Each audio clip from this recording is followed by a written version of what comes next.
Hi there, everybody. Rachelle Jones, Grief Recovery. So I thought I'd just come on today and talk with you a little bit about what the grief recovery method is. People don't know really. It's a strange name, grief recovery method. What are you talking about? Is it therapy? What is this? So the first thing is the grief recovery method. It's not something I invented.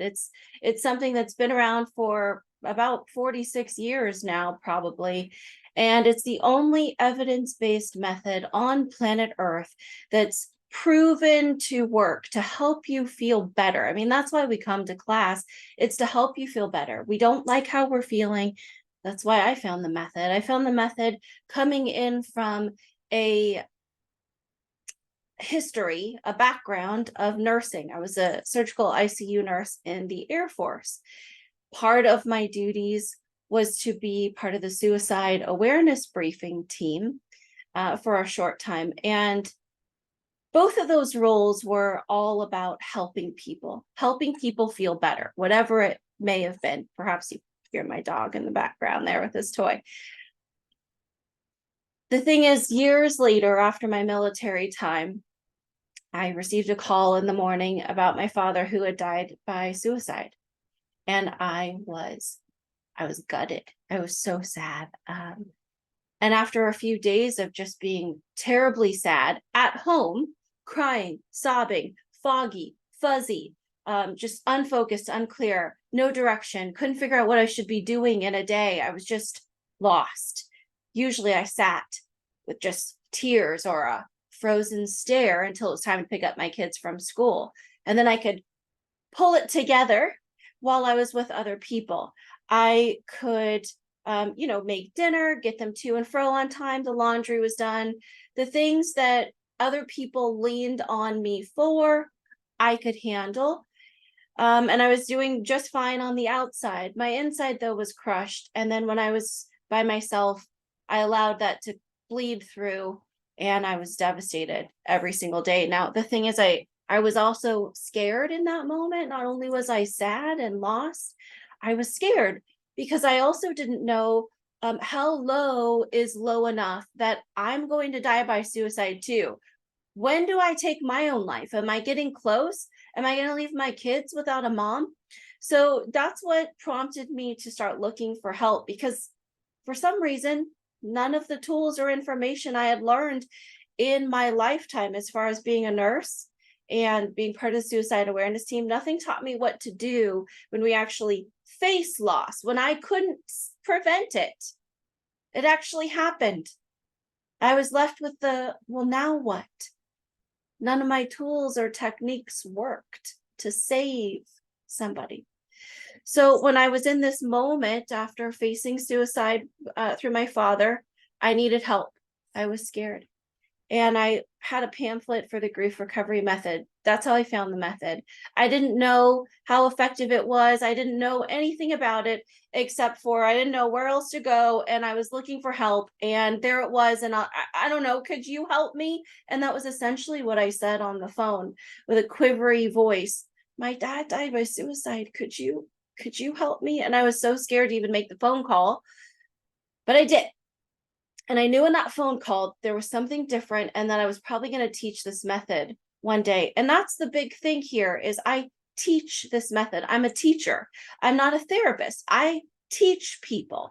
I join them in their heartache, in their devastation, in the muddy parts of their life. I sit in that mud with them.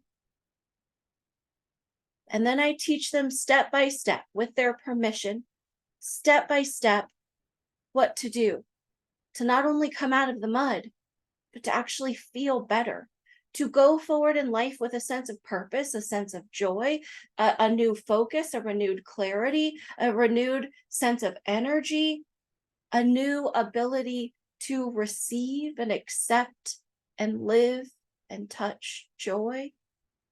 Because I tell you what, I didn't know I would ever find joy or even happiness.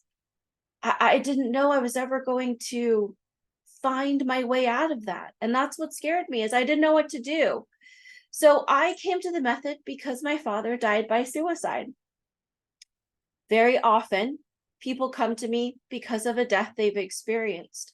But loss means loss. That means loss of trust through abuse, through abandonment, through divorce, through an affair. We don't know. Through a breakup. Loss means loss. Was it a loss of health? Maybe you were retired, medically retired. Did you lose your job? Did your kids move away? Did they graduate and move away? Did they get married and move away? Did they go to college and not come home the way that you thought they would? Loss means loss. And you don't come to my class because of loss. You come to my class because of how loss left you feeling. And it hurts and it's sad and it's scary. We come to my class because we're not feeling good and we don't know what to do to feel better. And I don't care if it's been 44 years since your loss or 44 days. You are welcome in my class and I will meet you where you are. And when you're ready to take the baby steps, one at a time to feel better, I will be with you to help you feel better. Because let's face it, life is hard enough. Trying to live through life and keep moving when we are way down with, I believe there's nothing heavier than emotional weight, unresolved emotion, things that are just really weighted in our soul. It seems as though there's nothing heavier than that. If you are feeling that way from whatever type of loss you've experienced, I want you to know that I love you, that I think you're valuable, that no matter what the loss you've experienced is, that I see you and I think you're important. And I believe that when you're ready, I can really be effective in helping you learn how to go forward. You don't have to sit in pain for the rest of your life and all the messages that tell you this is one you'll never get over. You just got to wait for time to pass. You just got to be strong. You know what you got to do? You got to keep really busy. You know what? Keep it outside of view of others. Keep it to yourself. Nobody wants to see that. And eventually you're going to start feeling better. Those are all false. I know. Who told us those things?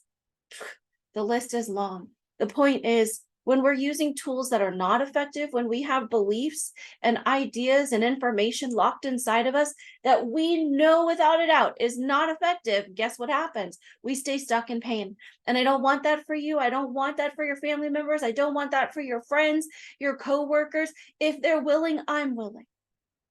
Send them my way. And remember that I love you and I find deep, deep value in being human with you on this earth. And human hurts. So let's do this together. Let's feel better. I love you. I'll see you in class. Bye, everybody.